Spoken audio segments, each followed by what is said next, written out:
La etapa inicial, vamos a dar inicio, la etapa inicial, se divide el sistema de justicia penal en 3 etapas de manera muy general. Entre esas 3 etapas se va dividiendo en muchas más, ¿sí? Entre ellas, pues bueno, vamos a iniciar con la primera etapa, refieren que es la audiencia inicial, la etapa inicial, que comprende precisamente 2 situaciones diferentes, la etapa inicial. Y el código establece etapa inicial y etapa, la divide como etapa complementaria, ¿no? De investigación complementaria. Yo les voy a decir cómo la divido yo, ¿sale? Yo, Eric. ¿Sí? La divido yo en 2 etapas, esta etapa inicial, que es cuando están con el Ministerio Público y cuando están con el juez, ¿sale? Yo así la divido. Y aparte hay una investigación complementaria, eso lo vamos a ver ahorita, ¿sí? Pero yo inicialmente creo que son 2 fases, esta etapa inicial, 2 fases, Ministerio Público, otra fase, juez de control. Entonces, cuando estoy en la audiencia, perdón, en la etapa inicial, ¿sí? Desde el momento en el que sé que hay una persona que está detenida, inicia la investigación, ¿sí? Esa es la etapa inicial, así inicia, ¿sí? De esa manera. Ministerio Público tiene conocimiento de un hecho delictuoso y lo tiene en la agencia en términos de lo que establece 16 constitucional, ¿sí? Lo tiene determinado tiempo, en este caso 48 horas, o si bien solicita la duplicidad del término, bueno, sería en este caso las 96 horas, ¿no? ¿En qué hipótesis? En la hipótesis de delincuencia organizada que la misma Constitución, Pacto Federal establece. Entonces, cuando estamos con el Ministerio Público, dependiendo del delito, pues bueno, sabremos si continuamos con un juez o no. ¿Por qué? Porque estamos con el Ministerio Público y si sabemos que es una del catálogo que refiere el artículo 19 constitucional en su párrafo segundo, en el cual refiere un catálogo de todos los delitos graves que ameritan prisión preventiva, en este caso oficiosa, pues realmente no vamos a poder obtener una libertad en la agencia del Ministerio Público, ¿verdad? En este caso, bueno, tendríamos que ir a la segunda fase que les digo, ante un juez de control, para verificar qué es lo que sucede. Entonces, cuando son delitos que no ameritan prisión preventiva oficiosa, pues entonces nos da cabida a utilizar el artículo 140, ¿verdad? Para solicitar esta libertad. Y este artículo, bueno, nos dice precisamente que tenemos una opción que es que tu representado salga con las reservas de ley. Pero para ello, bueno, no debe de ser un delito grave, ¿verdad? Tampoco debe ser o más bien el Ministerio Público no debe de solicitar la prisión preventiva justificada, en este caso como medida cautelar, y bueno, entre otras cosas. Pero bueno, ¿cómo le hago? Pues si el Ministerio Público quiere solicitar la prisión preventiva, ¿yo cómo le hago para que no? Pues acuérdense, hay algo irrelevante que se llama necesidad de cautela. Cuando no exista necesidad de cautela, pues entonces no tendría por qué el Ministerio Público solicitar una prisión preventiva justificada. Pero no nada más es eso. Otra hipótesis, que corra riesgo la víctima si la hubiere. Entonces, ojo, vamos a suponer que en este caso, si hubiese una víctima y corre riesgo, pues entonces de ahí se va a agarrar precisamente el Ministerio Público para solicitar una prisión preventiva justificada. Pero si en dado caso no fuese una víctima, pues entonces, ¿qué es lo que va a hacer? Pues va a solicitar la prisión preventiva justificada en el sentido de que pueda sustraerse de la acción de la justicia. Ojo, ¿qué tengo que hacer? Pues depende, porque si hay una víctima que sé que va a correr el riesgo, pues entonces yo tengo que justificarle al Ministerio Público que no está en riesgo la víctima. Si yo veo que mi representado tiene un domicilio fijo, que tiene pues un trabajo estable y lo demuestro, porque una cosa es que diga, bueno, vive en ese domicilio. Ah, bueno, pues exhíbame un documento que lo acredite. Sí, aquí está el predio, está el comprobante del ICI, está el comprobante tal, pero ¿qué creen? No está a nombre de él. Y entonces, ¿cómo es posible, no? Entonces hay que tener mucho cuidado por eso. Entonces, si reúne los requisitos, podemos solicitar la inmediata libertad en términos de lo que establece en el 140, comprometiéndose a acatar lo que refiere el mismo numeral, ¿no? Que, bueno, en algunos casos puede ser que se presente el justiciable en el momento que quiere el Ministerio Público, que no se le acerque a la víctima, entre otras cosas que pueden llegar a un acuerdo y bueno, finalmente solicitar la libertad en la agencia del Ministerio Público. Entonces, fíjense bien cómo esta primera etapa pues inicia parcialmente con el Ministerio Público, es decir, no va a haber un delito que inicie con un juez de control. Por eso yo lo separo, ¿no? O sea, yo estoy de este lado, Ministerio Público, y Ministerio Público ya inició una investigación y lo va a pasar con el juez. Y yo le llamo este lado etapa de investigación no judicializada y etapa de investigación judicializada. ¿Por qué? Pues porque de este lado estoy con un Ministerio Público que no es un juez y que estoy de este lado con un juez. Entonces, por eso yo lo digo así, ¿no? Siempre la etapa de investigación, pues sí se va a dividir a lo mejor, como dicen, investigación y investigación complementaria. Sí, pero fíjense cómo dentro de estas están más etapas, porque la forma de investigación, pues el Ministerio Público la inicia, ¿no? Y precisamente el artículo 221 del Código Nacional establece las formas de inicio de investigación. Sí me queda claro, pues entonces se inicia con el MP, pero continúa con un juez. Por eso lo separo. Y yo digo que es etapa no judicializada y etapa judicializada. Ahora, estamos con el Ministerio Público. El Ministerio Público tiene pues la facultad que dentro de esas 48 horas pues haga un ejercicio de la acción penal o un no ejercicio de la acción penal, ¿no? En este caso, si reúne requisitos esenciales, pues tendría que hacer un ejercicio de la acción penal. En este caso, si está con el Ministerio Público con detenido, porque también se va a separar si es con detenido o sin detenido, ¿no? ¿Puede iniciar una carpeta de investigación sin detenido? Por supuesto. Voy en el camión, me robaron, me asaltaron, pero no sé quién es esa persona que me asaltó. Voy, hago mi denuncia, el Ministerio Público inicia una carpeta de investigación y bueno, es una carpeta de investigación sin detenido porque no tiene, pues no sabemos quién es. Pero cuando es con detenido, bueno, es en la hipótesis del artículo 16 constitucional, en su párrafo quinto, relacionado con el 146 en sus diversas hipótesis, ¿sí? Entonces estamos hablando de una flagrancia, que fue cometido el delito, fue detenido, en el momento de haberlo cometido, inmediatamente después, o bien que haya una persecución ininterrumpida, o nos habla también de un señalamiento, pero que haya existido esta persecución, que no se haya perdido de vista, que se le hayan encontrado los objetos, ¿sí? Entonces, hablamos de una flagrancia, entonces hay un detenido, y con ese detenido, entonces, pues ya el Ministerio Público inicia la carpeta, lo tiene 48 horas y posteriormente él cree que tiene elementos para poderle decir a un juez, señor juez, ahora usted decida si esta persona tiene un grado de probabilidad de que participó o no. ¿Vamos bien? Entonces, yo le pregunto, le digo al juez, yo con mi investigación digo que sí participó. Señor juez, ahora le toca a usted que ratifique lo que yo hice. Ministerio Público, ¿qué es lo que hace? Bueno, para poder detener a una persona, pues tiene que reunir ciertos requisitos y entre ellos, pues determinar o realizar un acuerdo de retención, ¿no? En este caso, pues para poder realizar un acuerdo de retención basta con una noticia criminal, es decir, basta con que sepa que existe, que los primeros respondientes o los órganos captores, ¿sí? Realizan una puesta a disposición por un posible delito. Yo puedo hacer un acuerdo de retención precisamente basado en que existe la existencia de un delito, ¿no? Y que con las entrevistas que me dijeron los primeros respondientes, tengo suficiente posiblemente de hacer un acuerdo de retención y retenerlos las 48 horas que se requieren, ¿no?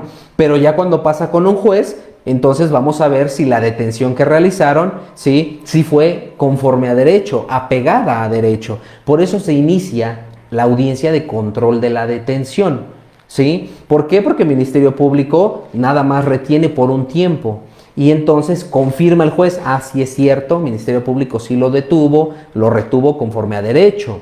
¿Y cómo es esto? En términos de lo que establece el 16 en su párrafo quinto y también el 146 en alguna de la hipótesis, que ya en su momento el Ministerio Público va a exponer de acuerdo a lo que arrojen los primeros respondientes, y entre ellos Registro Nacional de Detenciones, entre ello, pues finalmente la puesta a disposición, el acuerdo de retención, a qué hora del horario en la detención de los órganos captores a la puesta a disposición, el Ministerio Público a qué hora inició la carpeta de investigación, es decir, las temporalidades que se llevaron a cabo durante ese traslado, ¿no? del lugar de los posibles hechos hasta la agencia del Ministerio Público y Ministerio Público, cómo inició, qué tanto tiempo se tardó, incluso que tuvo acceso o derecho persona a su abogado, que a lo mejor tuvo derecho también que realizó sus llamadas que él quería, en fin, muchas cosas que todo esto habla de una situación del control de la legalidad, de la detención. Si ustedes se dan cuenta, no podemos debatir el trasfondo, es decir, el fondo del asunto en sí, solamente si la forma en la que detuvieron a este sujeto fue la correcta, fue apegada a nuestra Carta Magna, a nuestra ley adjetiva, ¿sí? Fue detenido conforme a lo que establecen los numerales y las hipótesis correspondientes, sí, entonces califico y ratifico de legal la detención, el señor juez lo va a hacer. Sí, también sabemos que, bueno, puede haber situaciones de traslado de los primeros respondientes del lugar de los hechos hasta el lugar donde está la agencia, pues pudo haber sido que había tráfico, entre otras cosas. Y finalmente, pues tiene que evitársele, pues y cuidársele la parte de la desaparición forzada de personas, ¿verdad? Por eso se hace este Registro Nacional de Detenciones. Es sumamente importante que al momento de que los órganos captores realizan precisamente esa detención, bueno, le hacen saber los derechos y inmediatamente realizan su aviso a su base para que les den el folio del Registro Nacional de Detenciones, y aclaro que es únicamente por las hipótesis del 16 en su párrafo quinto y el 146 del Código Nacional en cualquiera de las hipótesis. Entonces, si se dan cuenta, va como de la mano, porque el Ministerio Público inicia la investigación con detenido y yo voy a ir con el juez para que el juez me diga si la forma en la que la detuvo fue la correcta o no. Finalmente, ¿no? Entonces hablamos de que el Ministerio Público inicia investigación y después judicializa y se la pasa al juez de control, ¿no? Y este juez de control va a verificar la legalidad de la detención. Dijo, bueno, entonces si es legal, Ministerio Público sí lo detuvo usted legal, calificó y ratificó de legal la detención que realizó la gente del Ministerio Público, ¿no? Y entonces, como ya no hubo problema con la detención, procedemos a la siguiente parte, ¿no? Y entonces, Ministerio Público, ¿qué más tiene usted que decirme? Bueno, señoría, solicito que me permita formular la imputación a la hora investigado, por supuesto. Entonces, en esa formulación de imputación, pues no es otra cosa más que hacerle saber al justiciable, pues el hecho que se le atribuye, su grado de participación, el nombre de los acusadores y todo lo relacionado con el hecho delictuoso. En este caso, el artículo 311 del Código Nacional nos establece claramente qué es lo que se le tiene que hacer al justiciable saber. ¿Qué tiene que saber él en la formulación de la imputación? Y nos dice primeramente que debe de saber su calificación jurídica, fecha, lugar, modo de su comisión, la forma de intervención que haya tenido, así como el nombre de sus acusadores. Entonces, el Ministerio Público le hace saber, y ojo, no estamos entrando a debate si cometió o no cometió el delito. Y muchas veces se maneja ese error, ¿no? Como que, señor juez, es que sí, ya escuchamos lo que dice el fiscal, pero finalmente mi representado no cometió ese hecho, él estaba en otro lado. A ver, momento, señor defensor, no estamos en ese momento, estamos en el momento en el que le van a hacer saber al sujeto, en este caso detenido, pues por qué se le detuvo, cuál es el hecho, qué sucede, ¿no?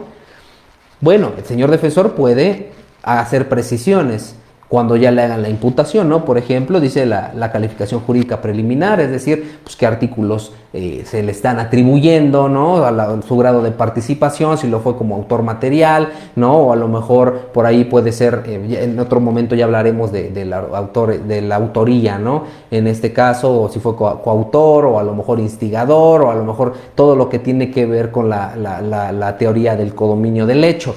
Pero entonces ya se le hace saber todas estas situaciones y posteriormente le dicen, bueno, ya entendió lo que le dijo el Ministerio Público, no estamos diciendo si acepta o no acepta. ¿Lo entiende usted lo que se le está imputando? Sí, lo entiendo, ok. Ahora es momento que usted conteste esa imputación, es momento que me diga a mí la verdad, si usted quiere, ¿sale? Si usted quiere decirme la verdad, adelante. Si usted quiere guardar silencio, pues adelante, o sea, solamente se le hace del conocimiento, que si usted guarda silencio, pues es uno de sus derechos. Si usted decide hablar, puede ser usado en su contra. Entonces, piense usted qué es lo que va a hacer, pero consúltelo con su abogado. Por eso precisamente el abogado ya debe de estar impuesto de la carpeta, porque pues el objetivo principal es hacer que se descubra la verdad. Entonces el abogado tiene que, pues tuvo que haber ya platicado con el representado, y si no tuvo tiempo en ese momento, señoría, decrete un receso 5 o 10 minutos para platicar con mi representado, ¿no? A ver dónde estabas. Pero si el representado se va a situar en las circunstancias de tiempo, modo, lugar y fecha, pues realmente va a ser complicado, porque si realmente sí estuvo en ese momento, pero él no fue, pues difícilmente vamos a poder acreditarlo, porque acuérdese que en esta etapa, de acuerdo al 316, es un estándar probatorio, precisamente que no exige mucho para poder determinar la probable participación en grado de probabilidad, ¿verdad? Entonces, decide declarar o no decide declarar, y posteriormente pasamos a lo que es la vinculación a proceso. Y entonces, bueno, el Ministerio Público tiene que colmar lo que establece precisamente el artículo 316, el 317, para poder dictar un auto de vinculación a proceso. Bueno, se requiere de algunos requisitos, entre ellos, pues que precisamente ya se le haya dado oportunidad de declarar, que ya se le haya formulado imputación, y por supuesto también, bueno, que los datos de prueba que exponga el Ministerio Público en grado de probabilidad sean idóneos, pertinentes, y también en todos su conjunto sean suficientes para poder establecer, ojo, grado de probabilidad, su participación en el hecho que se le está atribuyendo. Entonces, pues si él va a determinar en grado de probabilidad que lo cometió, bueno, pues entonces el defensor tiene que acreditar en grado de probabilidad que no lo cometió. ¿Y cómo lo va a hacer? Bueno, pues finalmente lo puede hacer demostrando, primero el acusado, yo desde mi perspectiva, puede declarar, ¿no? Y de ahí se puede desprender muchísimas cosas para poder ofrecer.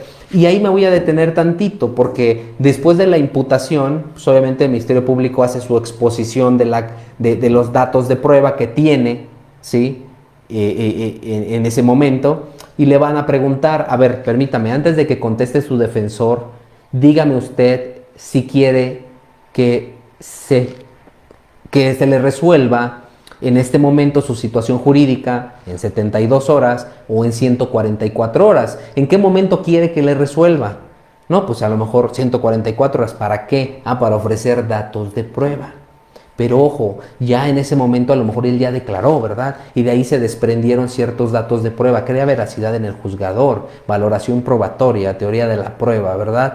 Entonces, en este caso, el objetivo esencial pues, es demostrarle al juez que lo que está diciendo el fiscal no es cierto, ¿sí? Pero no se lo va a demostrar con una serie de argumentos, ¿sí? Que no van a tener un sustento. Tiene que tener un sustento. Señoría, no puede ser posible por esto, esto y esto y esto. Sí, pero ¿con qué me lo estás corroborando? ¿Tu dicho? ¿Con qué me lo corroboras? Ejemplo, señor juez, yo no estaba en ese lugar, yo estaba trabajando.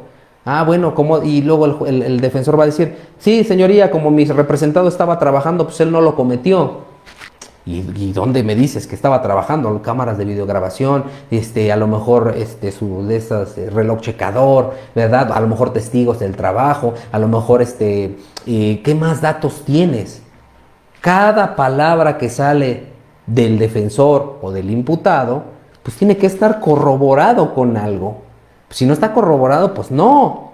Es evidente que el fiscal sí tiene corroborado, pues tiene servicios periciales, ¿no? Donde corrobora ciertas situaciones, donde él entrevistó a testigos. Señor defensor, ¿usted a quién entrevistó? ¿Usted a quién dijo? Pues a nadie, porque es una etapa inicial. Sin embargo, en ese momento puedo hacerlos traer. Señor juez, hay capturas de pantalla donde precisamente él está recibiendo instrucciones de su jefe, que mueve aquí, que mueve allá, y que se exhiben en ese momento, ¿no? Bueno, ahí nos detenemos, porque ¿quién va a incorporar esas capturas de pantalla? A lo que voy es que, bueno, si voy a ofrecer datos de prueba en ese momento, o en este caso pruebas, porque se van a desahogar ahí mismo, pues se tiene que llevar un cierto orden. Y por supuesto que se llevan las reglas del 370, 373, 376 del Código Nacional, el 380, 383 y 386. Entonces es importante, es relevante que lo tengamos en mente cuando estemos o tratemos de incorporar algunas situaciones, algunos datos en esta audiencia de duplicidad del término. Ahora bien, si esta persona imputada decide que se le dé ya sean 72 horas o 144 para que se le resuelva su situación jurídica, pues entonces se queda al aire, ¿verdad? Y diríamos, bueno, ¿qué va a pasar con él? Bueno, pues el fiscal tendría que pedir una medida cautelar, ¿sí? Y para pedir una medida cautelar, bueno, pues tenemos que partir del principio de mínima intervención, del principio de proporcionalidad y varios principios esenciales de precisamente tomando en consideración esto del principio de pro persona, en lo que más le beneficia a la persona, pero también lo que menos sea lesivo para ella, ¿verdad? Entonces, si estamos en una hipótesis del catálogo del 19 constitucional en su párrafo segundo, pues es evidente que no vamos a tener otra opción, ¿no? No vamos a tener debate de nada. ¿Por qué? Porque ya ese 19 constitucional dice prisión preventiva oficiosa en determinados delitos, homicidio y todos los que vienen en ese catálogo, secuestro, creo que cometidos con armas de fuego y explosivos, todos esos delitos, no hay nada que debatir. ¿Qué vamos a debatir en la medida cautelar? Nada. Pero si no es con uno de esos delitos, ojo, pues sí, el Ministerio Público va a pedir una prisión preventiva justificada, el Ministerio Público va con todo, pues el defensor debe de estar igual, ¿no? Debe estar bien preparado para ver, a ver, me va a llegar prisión preventiva justificada, se requiere cuando hay una necesidad de cautela. Si mi representado tiene un domicilio fijo y un trabajo, pues lo voy a demostrar ante el juez. Señor juez, esa medida, acuérdese también que hay un principio de proporcionalidad en la medida cautelar y por lo tanto no es proporcional esa medida cautelar porque pues evidentemente van a privar de la libertad a mi representado y pues si el delito no fue no está dentro de esos catálogos, pues entonces no tendría por qué determinar una prisión preventiva justificada. Si lo que pretenden o si lo que pretende el fiscal es garantizar la comparecencia del imputado en el presente procedimiento, pues podría ser una medida cautelar distinta como lo es la presentación periódica ante este tribunal, ¿verdad? Pudiera ser también a lo mejor la exhibición de una garantía económica o todo lo que establece el artículo 155 del Código Nacional de Procedimientos Penales, en el cual ahí te dice un catálogo de medidas cautelares. Entonces tiene que ser proporcional la medida cautelar en ese sentido, ¿no? Entonces es relevante que verifiquemos primero el delito y posteriormente saber por dónde nos va a llegar el fiscal para solicitar la prisión preventiva justificada. Muchos refieren que la prisión preventiva justificada pues es una violación precisamente al principio de presunción de inocencia, porque precisamente es como pues el hecho que digan que es prisión preventiva justificada, es como decir, bueno, me estás diciendo que soy culpable, ¿no? Pero realmente no es así. Su principio de presunción de inocencia pues sigue siendo esa importancia, ¿no? O sea, siempre prevalece. El representado es, en este sentido, es inocente, ¿sí? Hasta que se demuestre lo contrario. Entonces, en todo momento se le trata como inocente. Entonces, partiendo de esa hipótesis, bueno, vamos a suponer que, bueno, ya se hicieron los elementos vinculatorios y posteriormente vamos a decretar que fue vinculado a proceso, porque si no fue vinculado, pues entonces tendría la inmediata libertad. Pero si sí fue vinculado a proceso, se solicita un cierre de investigación complementaria. ¿Por qué es este cierre de investigación complementaria? Pues porque en este caso, bueno, en la hipótesis en particular que estamos viendo, si fue flagrancia, pues apenas recabaron algunos datos de prueba y bueno, falta todavía el complemento a lo mejor entre las dos partes, la fiscalía y la defensa, que abonen más datos de prueba dentro de la carpeta de investigación. Y la ley establece precisamente que pueden ser a lo mejor 1, 2, 3, 4, hasta 6 meses de la solicitud de ese cierre de investigación complementaria, pero son 6 meses como máximo. Puede pedir un mes de cierre de investigación complementaria y si ven que todavía no termino con mis datos de prueba que pretendo ofrecer, pues el código te dice, pues pide otro mes, ¿no? O pide otra prórroga de qué tanto tiempo necesitas para hacer lo que quieres tú hacer en esta etapa, ¿no? Entonces, si se dan cuenta o si lo quieren ustedes ver de una manera, pues entonces esta es la audiencia, esta es la etapa de investigación precisamente inicial, que comprende desde el Ministerio Público, juez de control y el cierre de investigación complementaria. El juez de control va a abarcar en la etapa inicial y en la etapa intermedia. Son jueces diferentes, por supuesto, el juez de la intermedia no conoce de la etapa inicial y tampoco la etapa de juicio oral conoce el juez de juicio oral etapas anteriores. Entonces, esta primera fase, esta primera etapa concluye precisamente con el cierre de investigación complementaria y por supuesto el fiscal tiene después de ese cierre al día siguiente ciertas determinaciones, entre ellas, bueno, formular acusación, tiene 15 días a partir del cierre de investigación para formular acusación, solicitar a lo mejor esta suspensión del proceso o también puede solicitar el sobreseimiento del asunto de manera total o de manera parcial. Entonces, vamos a suponer que va a formular acusación, entonces tiene 15 días para formular acusación, el asesor jurídico se les notifica a las partes, asesor jurídico tiene 3 días para adherirse a esa acusación o para contestar la acusación, lo que quiera, para subsanar vicios formales, todo lo que quiera, y luego también el defensor tiene 10 días para poder contestar la acusación por escrito. Esto obviamente viene en el Código Nacional, pero también nos establece que en la misma audiencia de manera oral, el defensor puede contestar la acusación sin ningún problema, ¿verdad? Ahí puede ofrecer también sus ahora ya medios de prueba, ¿no? Entonces, datos de prueba y el nombre que se le da, medio de prueba. Y este medio de prueba se le da precisamente porque es el medio, el conducto por el cual el juez de juicio oral va a darse luz para descubrir esta situación, este hecho delictuoso y que por supuesto establezca el artículo y se colme lo del artículo 20 constitucional en su primer apartado, en su fracción segunda, ¿verdad? Donde, bueno, uno de los objetos esenciales de ese sistema de justicia penal lo es el esclarecimiento de los hechos. Entonces, por medio de esas pruebas, de esas periciales, de esos testigos, va a llegarse a la verdad.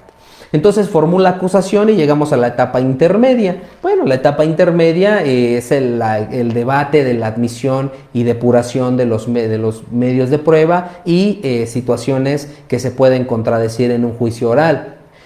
¿Cómo está esto? Bueno, si yo ya quiero tener por cierto y probado algo, pues lo puedo decir en la etapa intermedia. Por ejemplo, a lo mejor tenemos una arma, ¿no? Un arma de fuego que es, a lo mejor no se determinó la presencia de huellas dactilares en el arma, ¿no? Entonces, como acuerdo probatorio, que se tenga por cierto y probado, ¿sí? Que al hacer un estudio dentro de esa arma resultó negativo respecto a las huellas. Entonces ya no va a ser debate de juicio oral, ya, y obviamente como el objetivo es depurar pruebas, pues entonces se va a excluir, se va a quitar el órgano de prueba que iba a demostrar eso. Es decir, si el perito en materia de criminalística iba a pasar a decir que no tenía huellas el arma, pues ya para qué pasa, si ya va a estar por cierto y acreditado, ¿no?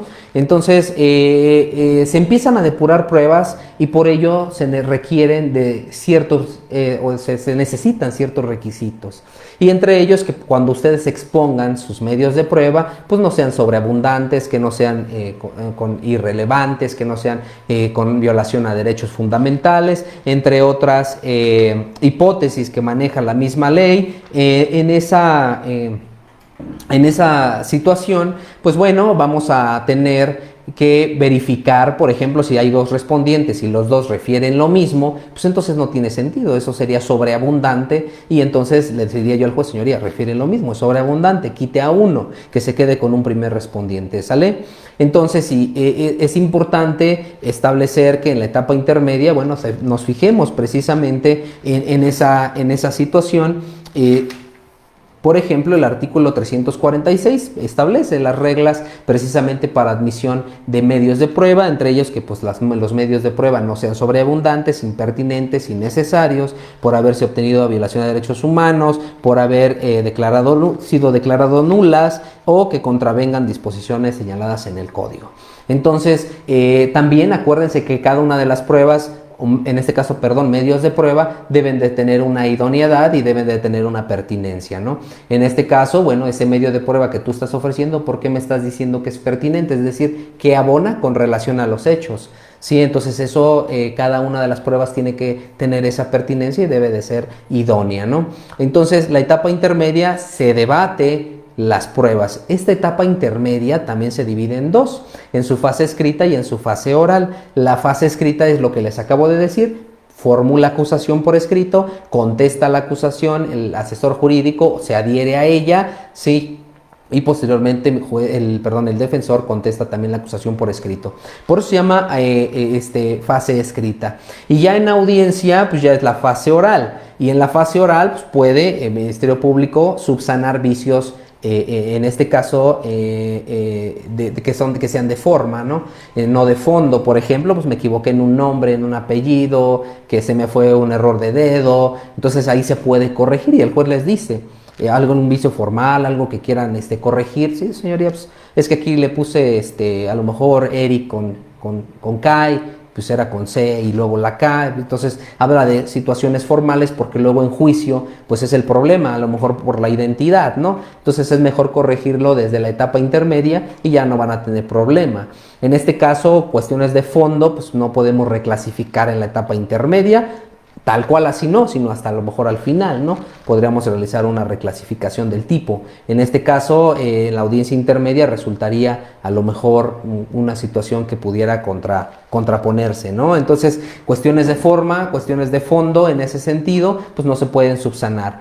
Por ejemplo, la reparación del daño, que es algo importante, la reparación del daño material, pues son cuestiones de fondo, eso no se podría, entre comillas, subsanar, ¿no? Así como se formuló la acusación, pues así se va a quedar. Entonces también es relevante que chequemos esa parte, ¿no? Entonces, juez ya dice, a ver, tú qué pruebas y esto. Ahora sí dice, a ver, señor fiscal, de las pruebas que ofreció la defensa, ¿tiene oposición porque se admitan? No, su señoría. Señor defensor, ¿tiene oposición porque se admitan las del fiscal? No, señoría.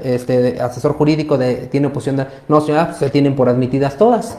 ¿Sí? En dado que sí, señoría, yo me opongo con la número 2, me opongo con la número 3, por esto y esto, y empieza el debate. Y esta oposición tiene que tener el fundamento como lo establece el 346.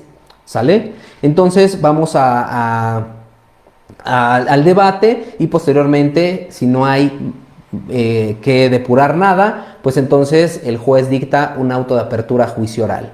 El auto de apertura a juicio oral pues no es otra cosa, sino hacerle del conocimiento a las partes, pero sobre todo al juez de juicio oral, qué pruebas le fueron admitidas a cada quien y a qué acuerdos llegaron, ¿no? Entonces, ese auto de apertura a juicio oral es lo que les va a dar, con lo que van a dar inicio en la etapa de juicio oral. Y bueno, finalmente una tercera etapa de juicio oral que se inicia precisamente con unos alegatos de apertura. ¿Qué son los alegatos de apertura? Pues son esas promesas que hacen las partes y que se tienen que cumplir. Por ejemplo, señoría, se demostrará durante el procedimiento que la persona de nombre tal, ¿sí? Cometió el hecho delictuoso de tal. Entonces, yo hago una promesa que demostraré con todos mis órganos de prueba, con todo lo que voy a ofrecer, se lo voy a demostrar al juez. Y en la defensa, señoría, pues se demostrará que la fiscalía no alcanzará a acreditar en la participación de mi representado, la clasificación jurídica, ¿sí? Todo eso. Posteriormente empiezan los órganos de la defensa, de la fiscalía a pasar, señor fiscal, tiene todos sus órganos de prueba, cómo quiere que se vayan desahogando, es decir, quién quiere que pase primero, segundo, tercero y todo eso.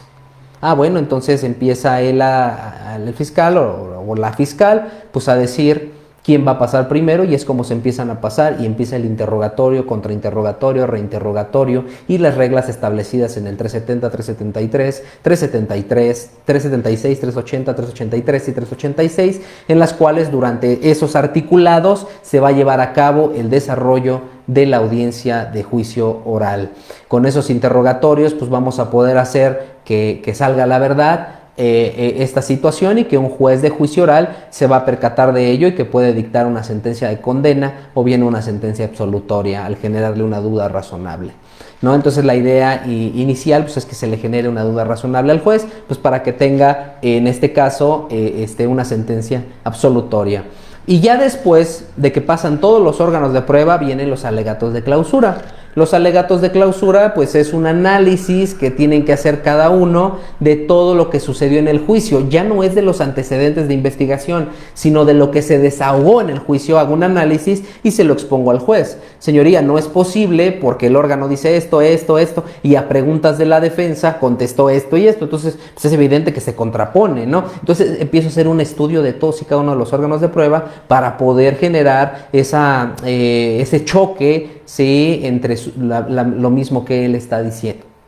Y con eso genero duda ante el juez y bueno, el juez ya tendría que valorarlo y saber qué resolver, ¿no?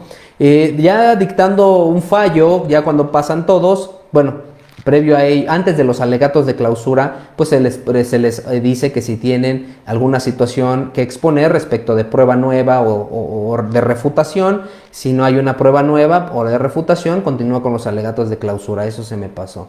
Ya posteriormente hablaremos de la prueba nueva de refutación, sus características y su debate, ¿no? Y bueno, finalmente dicta un fallo. Si es un fallo absolutorio, pues evidentemente va a salir en libertad, y si es un fallo de condena, pues entonces procede a la siguiente audiencia, que lo es la individualización de sanciones y reparación del daño, en donde se le va a imponer la pena y el monto de la multa y también el monto de la reparación del daño. Le explican sobre la suspensión de sus derechos civiles y políticos, sobre la amonestación pública y todo lo relativo al artículo 55 del Código Penal. ¿Sale? Entonces ahí se establece pues ya una pena de acuerdo a la equidistante entre la mínima y la máxima que haya valorado el juez y dónde lo va a situar, ¿no? Entonces, eso ya se pondera con lo que establece el artículo 409 y 410 del Código Nacional de Procedimientos Penales. Y ya con ello impone precisamente esta pena, ¿no?